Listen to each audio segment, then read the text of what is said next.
this is Karen Saunders and I'm interviewing an expert, and the expert I have with me today is Natalie Bramble.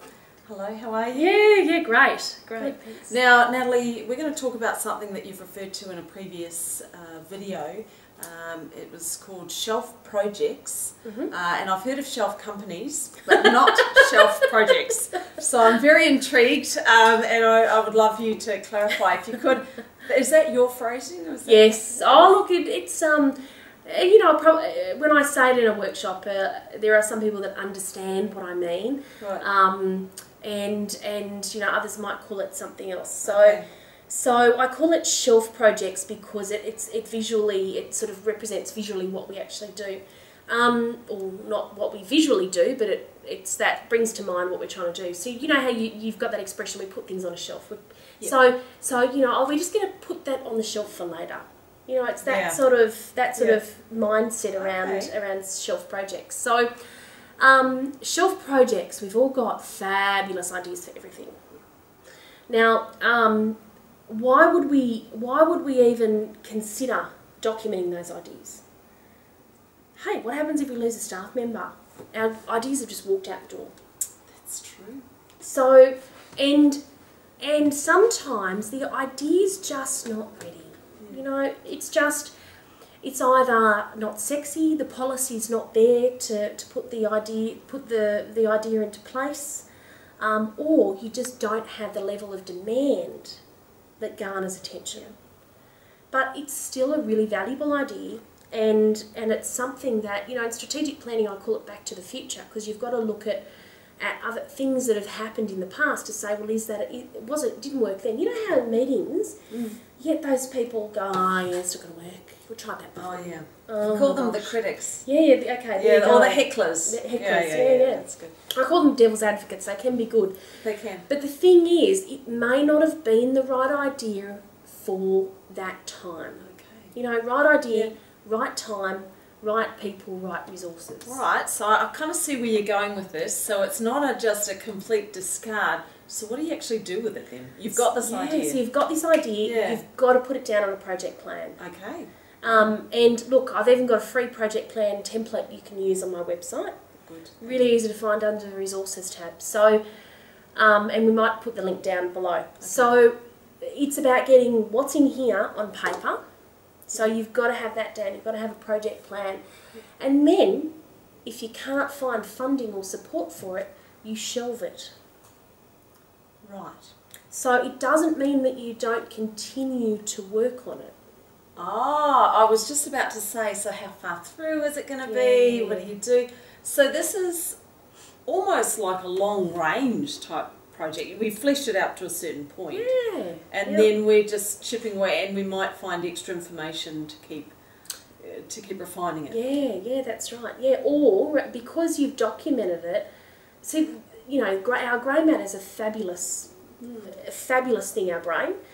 But if you're still thinking about the project, you're not thinking about how to do it or what partners you need. So you need to get all that down.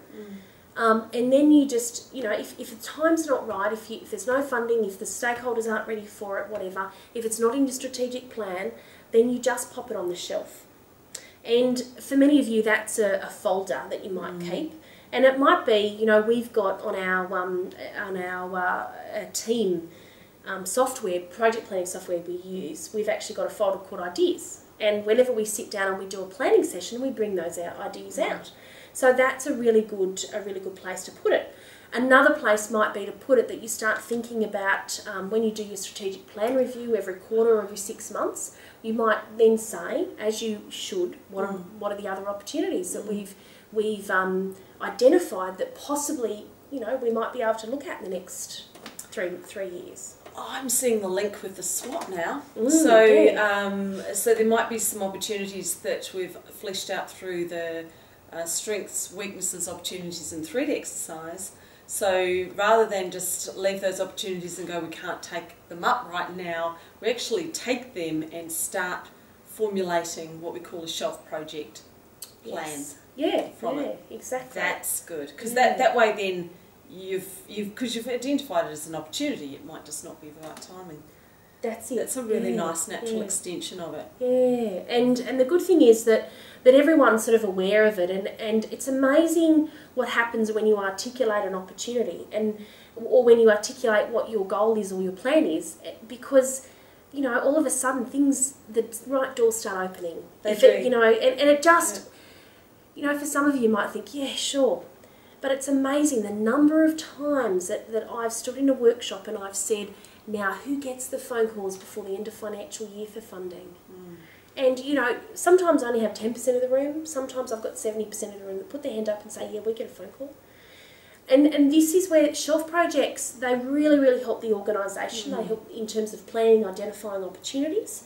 It helps you then start building stakeholders, because people don't like to fund one-hit wonders. And they like to fund things that there's a demand built around and there's a clear evidence to need. And sometimes you've got to do a little bit of advocacy and campaigning and marketing, and that could just be talking to everybody about your idea for a demand to all of a sudden appear. Because people go, yeah, actually, that's good. Yeah, we do need that, actually. I hadn't thought of that. But the other good thing that it's really useful for is when funding comes up, which is usually a very small period of time that you've got to apply for it, you take that project off the shelf and you use that in your grant application. Great. And you've got it fleshed out, stakeholders, that's And look, I've even had people that one council had $100,000. He only asked 20 organisations in that local government area because they had a track record and a few other things that we cover in a grants training session. So what did he ask the organisations for? I've got this money, this is what it's got to go to, send me a project plan. So you've got a shelf project, you pull it off, you attach it, you are a first responder. You're going to get looked at. Yeah, of course you will. Yeah, rather than waiting 2 weeks. Particularly when you're talking about money that's potentially in budgets. We years ago used to say June, sort of late May to early June is the time to start talking to people. You need to start talking to people in around March, April, and they need to be aware of your idea first. So about March, April is when they start sort of looking at the funding, and you've got to have a shelf project. Yeah, so that's the value of shelf projects. Wow, there you go. Well, that was definitely one to bring Nat back for. Thank you. That was good. So that's an interview with an expert on not shelf companies, shelf projects. And I think you're going to be starting a trend now where everyone's going to be having them. Natalie, thank you very much. Excellent.